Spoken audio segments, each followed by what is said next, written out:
कौन सी औलाद दुख देती है, कौन सी औलाद सुख। ये 3 बातें समझ लो, बुढ़ापे में दर दर नहीं भटकना पड़ेगा।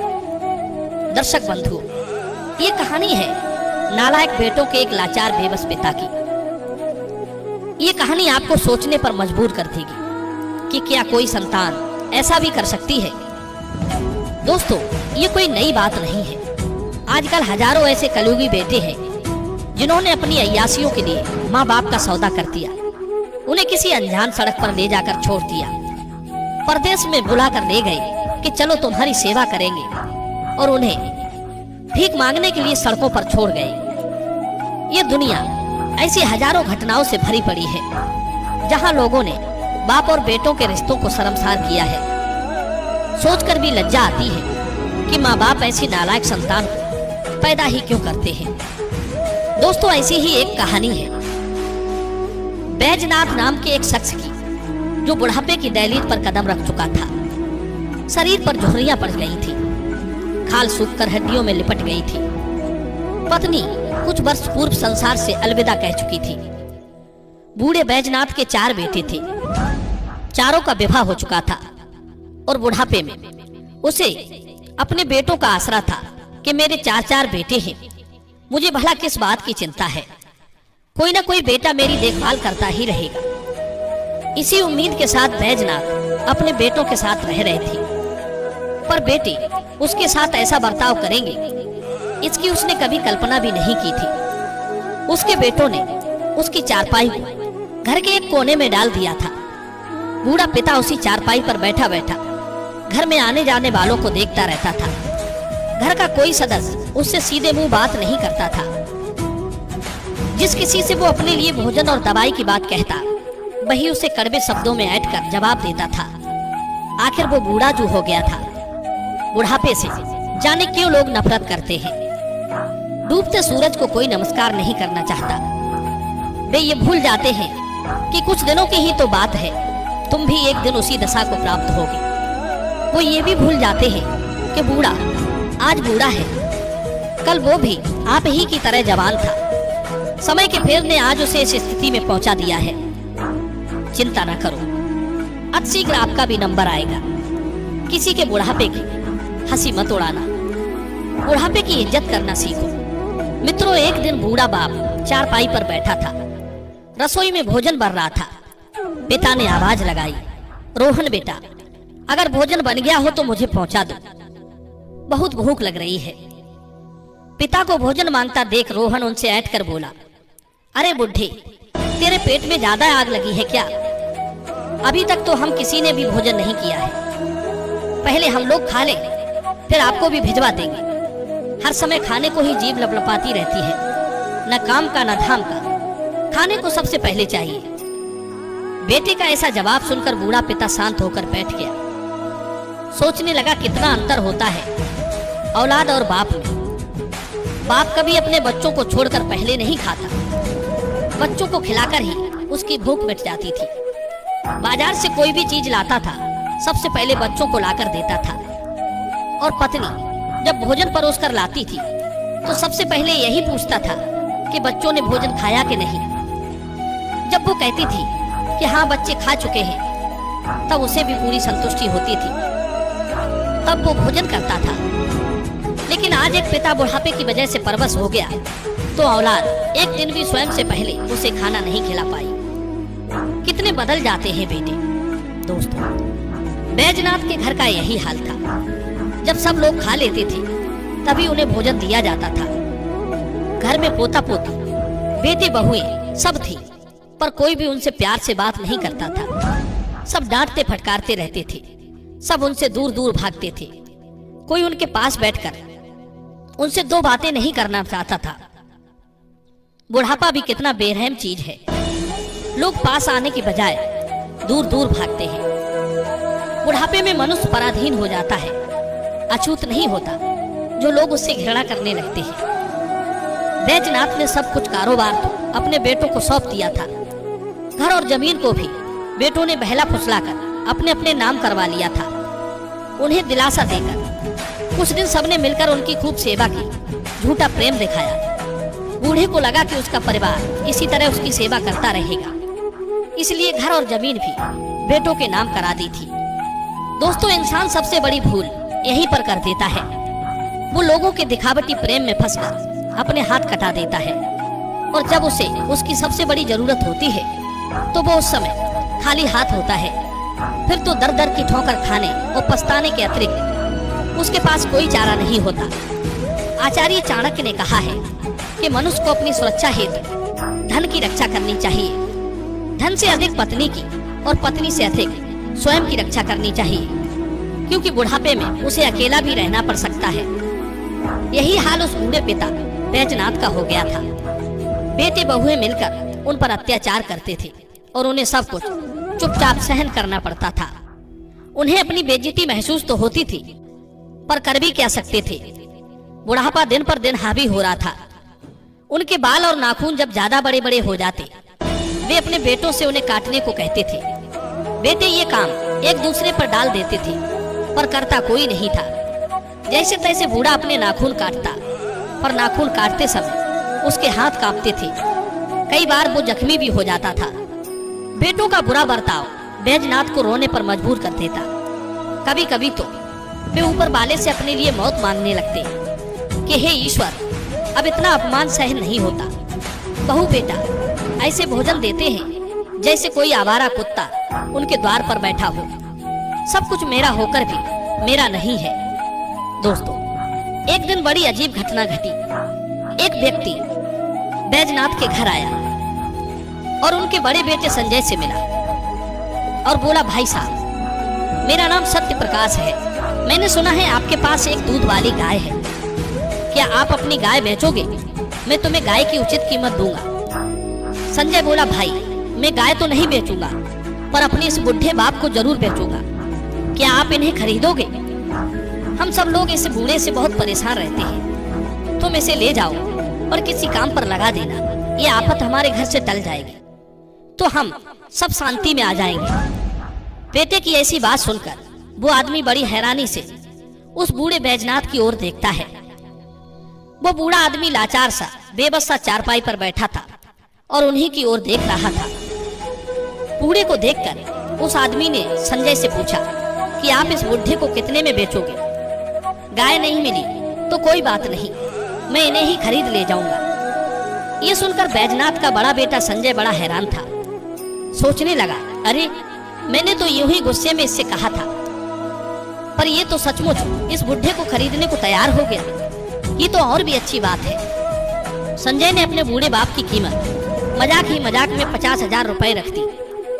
इससे पहले कि संजय और कुछ कह पाता, उस आदमी ने 50,000 रुपए बैजनाथ के बड़े बेटे के हाथ में पकड़ा दिए और बोला, श्रीमान जी, ये लो पैसे, और अब ये बूढ़ा मेरा हो गया। दोस्तों, 50,000 रुपए देखकर उसका बड़ा बेटा बहुत खुश हुआ। सोचने लगा कि इस बूढ़े को कोई 50,000 में खरीद लेगा। ये तो उसने कभी सोचा ही नहीं था। वैसे ही ये हमारे किसी काम का नहीं है, ऊपर से हमारे परिवार पर बोझ बना हुआ है। संजय ने अपने तीनों भाइयों को ये बात बताई कि हमने पिताजी को 50,000 रुपए में बेच दिया है। इस बारे में तुम क्या कहते हो? ये सुनकर उसके तीनों भाई भी बूढ़े को बेचने के लिए सहमत हो गए। कहने लगे, भाई, तुमने ये काम अच्छा किया। इसके इस जर्जर शरीर की सेवा अब कौन करेगा? पूरे दिन अपनी उल्टी सीधी हरकतों से बकाता रहता है।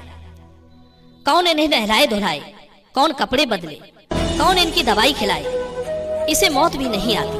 अगर कोई इसे खरीद ले जाता है तो हमारे लिए ये बहुत बड़ी खुशी की बात होगी। बेटों की ये बातें पिता चुपचाप सुन रहा था। बिकने की बात सुनकर उसका हृदय फट गया।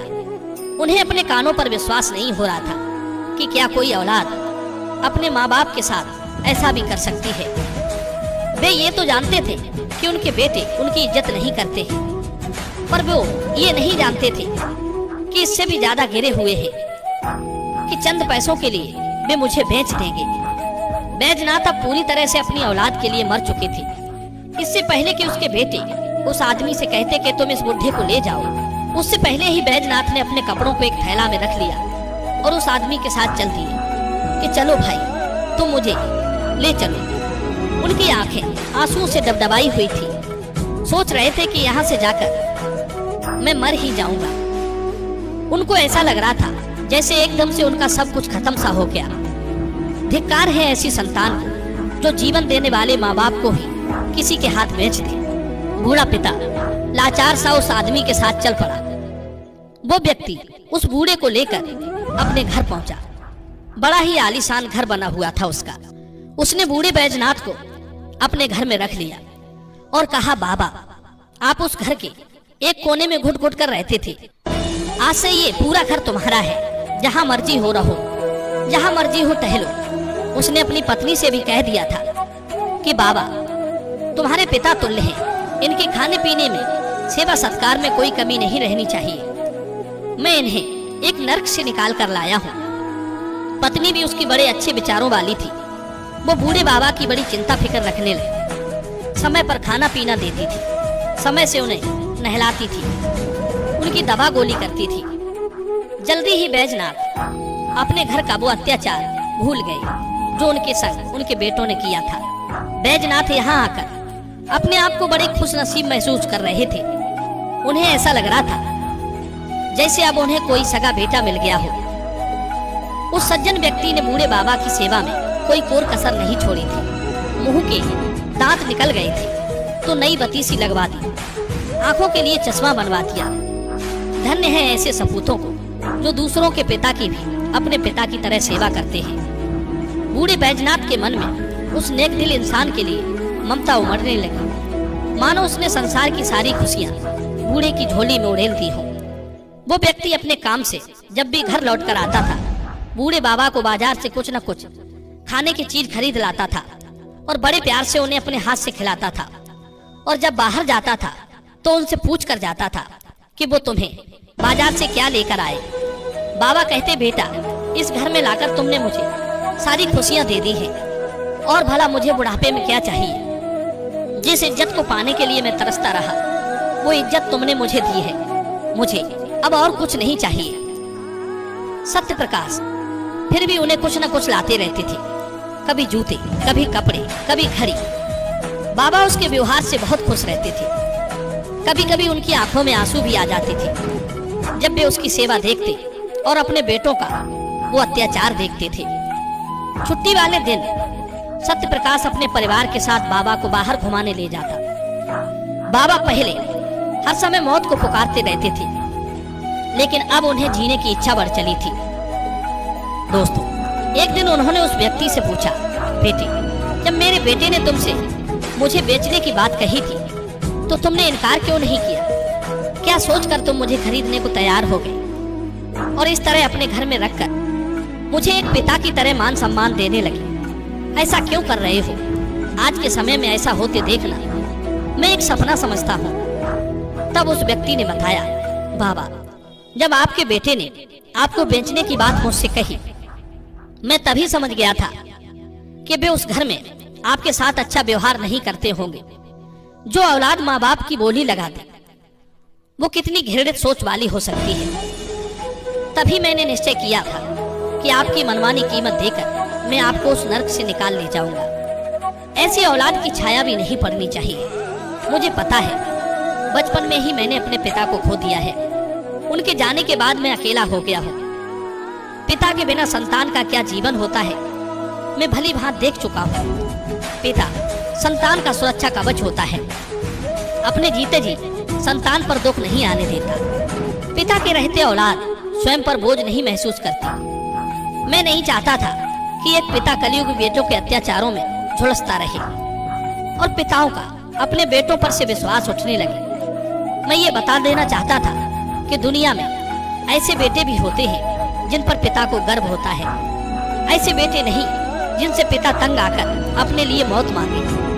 बेटा पिता का दूसरा जन्म होता है और जो बेटा अपने पिता की कदर नहीं कर सकता उसके जीवन को धिक्कार है। ऐसी औलाद का तो ना होना ही ठीक है। मैं उस विश्वास को मरने नहीं देना चाहता जो एक पिता अपनी संतान को पालते हुए देखता है कि किसी दिन मेरे बेटे मेरा सहारा बनेंगे। मैं आपका सहारा बनकर आपके विश्वास को जीवन भर जीवित रखना चाहता हूँ। उस बेटे की बात सुनकर बैजनाथ भावुक हो गए और बेटा कहकर उसके गले से लिपट कर रोने लगी।